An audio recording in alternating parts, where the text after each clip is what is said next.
హాస్పిటల్లో ఉంది, దానికి సరిపడే ఎక్విప్మెంట్ ఉంది. ఓకే. సో బేబీస్ని టోటల్ బాడీ కూల్ చేసి 3 days పెడతాం, 72 hours. అండ్ తర్వాత వాళ్ళని రీవార్మ్ చేసి దాన్ని మానిటర్ చేసి ఇంటికి పంపుతాం వాళ్ళు స్టేబుల్ అయిన తర్వాత.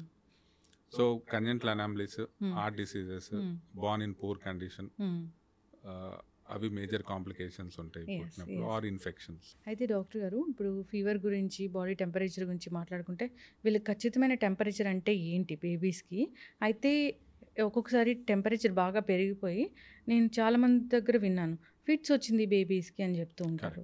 సో ఏంటి డాక్టర్ గారు అది? ఓకే, నార్మల్ టెంపరేచర్ అండి 36.5 to 37.5 degrees సెంటిగ్రేడ్ నార్మల్గా, ఆర్ 98.4.6 ఇస్ నార్మల్.